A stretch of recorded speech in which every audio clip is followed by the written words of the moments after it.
Hello world of YouTube and welcome to another episode of Redacted, the show where I take a look at albums that have a solid foundation but a spotty execution. Failure can sometimes seem hard to overcome, and if your failure is so grand and splendor, then it may almost seem unquantifiable. And that was the point Oasis was facing in the late 90s when it came to following up their train record, Be Here Now. A record so eloquently discussed by Todd in the Shadows on his segment Train Records. Honestly, I feel like with a little bit of tooling, they could have bounced back, maybe not as big as Definitely Maybe and What's the Story Morning Glory with the turn of the millennium, but they could have come close. Because upon inspection, they had some great ideas they were trying to explore when following up Be Here Now. They just needed a little tweaking. And that's what I'm here to do today. I'm going to be breaking down and rearranging the fourth album from the British juggernauts Oasis, the 2000s record Standing on the Shoulders of Giants.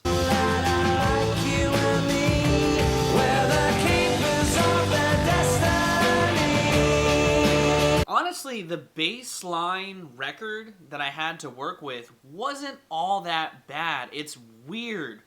When I decided to do this album, because I was looking at Oasis' discography, and after I had watched Todd's video, I was curious about what they did follow up Be Here Now with initially.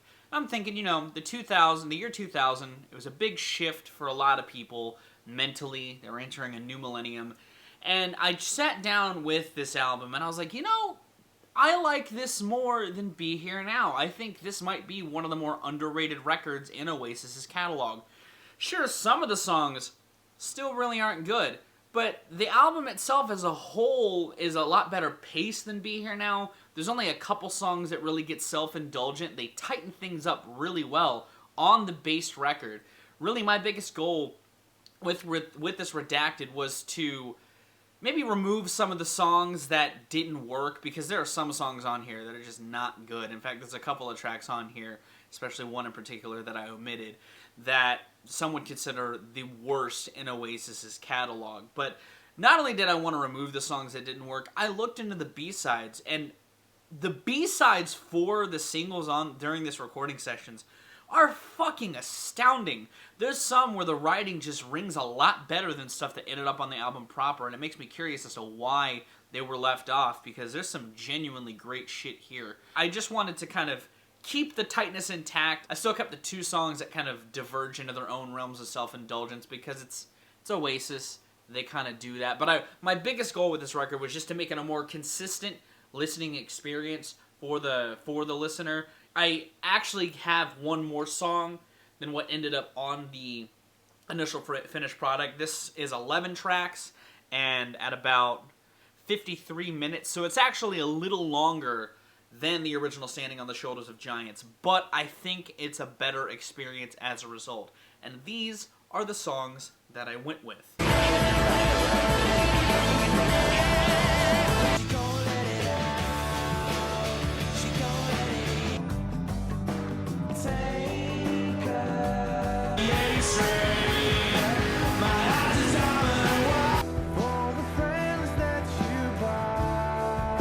So let's all make believe that we're still to the ghost dancer.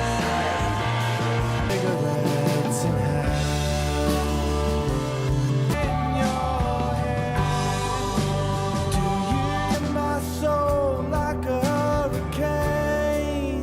So roll it over my side. So I started this version with the same run that the initial album has, because I think Fuckin in the Bushes, Go Let It Out, and Who Feels Love do a great job at starting the album off, because not only does this album kind of get into much more serious subject matter lyrically, and I'll get to that when I get to that, but I think that when they were following up Be Here Now, they needed to just start the record off with a run of just some tight, raucous songs with a touch of softness and balladry, and that's what these three songs do, and really full on, the first four songs.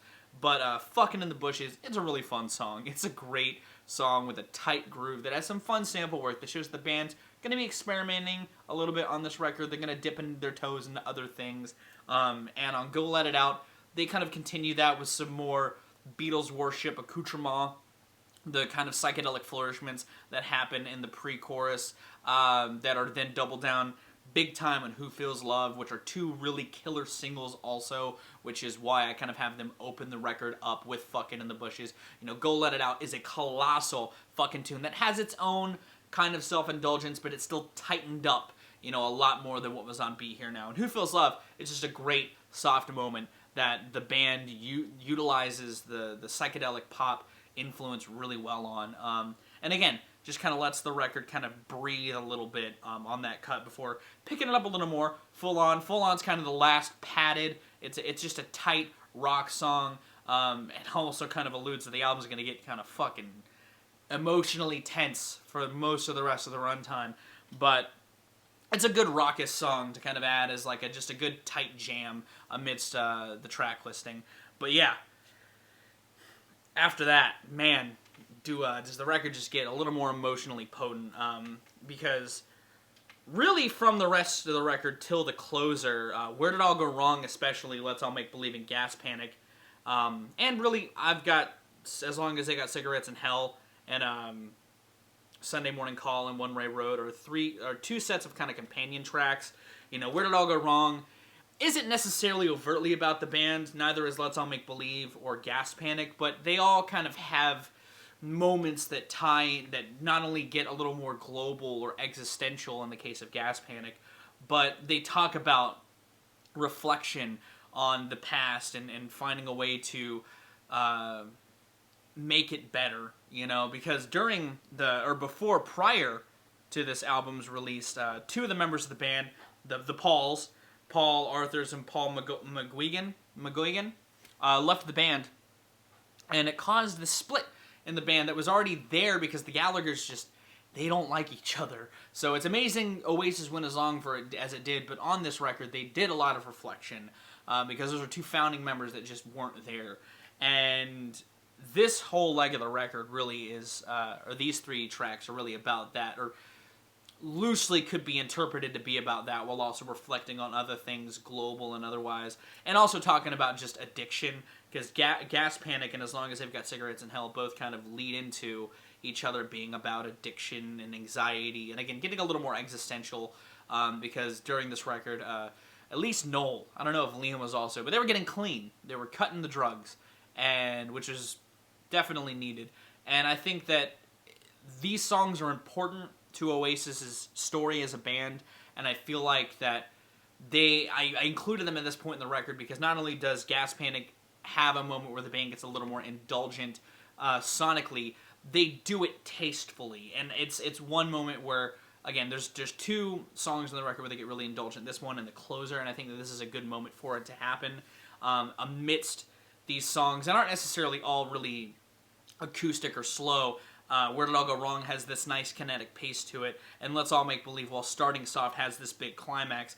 Gas Panic is a point where they get kind of psychedelic, they indulge a bit before slowing it down again on As Long As They've Got Cigarettes in Hell, and Sunday Morning Call a little bit, which is about kind of reflection and where you go from there, which is kind of the big theme of the last leg of the record. Sunday Morning Call, One Way Road, and Roll It Over, all being about more reflection, but also looking forward. Sunday Morning Call kind of talks more about mending bridges, mending things, and I wanted to have the record start to shift towards a more optimistic point after the run of Where Did It All Go Wrong and Cigarettes in Hell. Again, it's still kind of bleak, kind of sad, but it's shifting towards optimism. And One Way Road talks more about addiction, but overcoming it and shifting towards the future. The chorus of that song is, I'd like to get high, but I can't stand the pain. It just feels like you're getting past it in a more optimistic fashion. And again, I wanted to kind of build the record up to Roll It Over, which is this bigger, self-indulgent climax of paving the way towards a brighter future.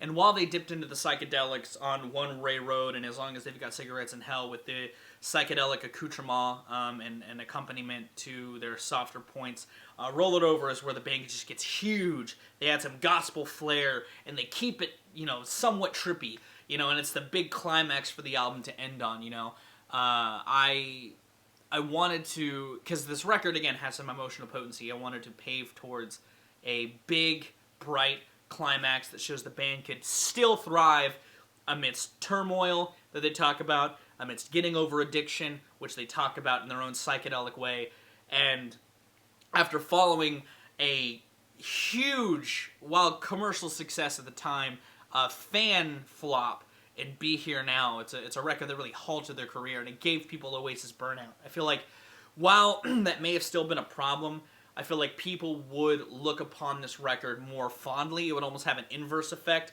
of what Be Here Now did if it was paced like this. If it had these songs, if it cut tracks like Little James, which, while cute in as a story, is kind of a weak song, or I Can See a Liar, which, while exploring some of the similar ideas seen on tracks like Gas Panic and Where Did It All Go Wrong, I feel I didn't like the writing of that song.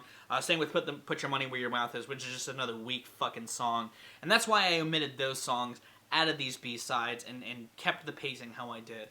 But that's my version of Standing on the Shoulders of Giants. What did you think of it? Would you arrange the track listing differently? Let me know in those comments down below. Thank you so much for watching. If you did like my Redacted, and if you want to listen to it yourself, it's linked in the description. I can only do a YouTube playlist because a lot of these B-sides aren't on Spotify or Apple Music, so I had to do a strictly YouTube-centric one this time. But let me know what you think about it in those comments down below as well.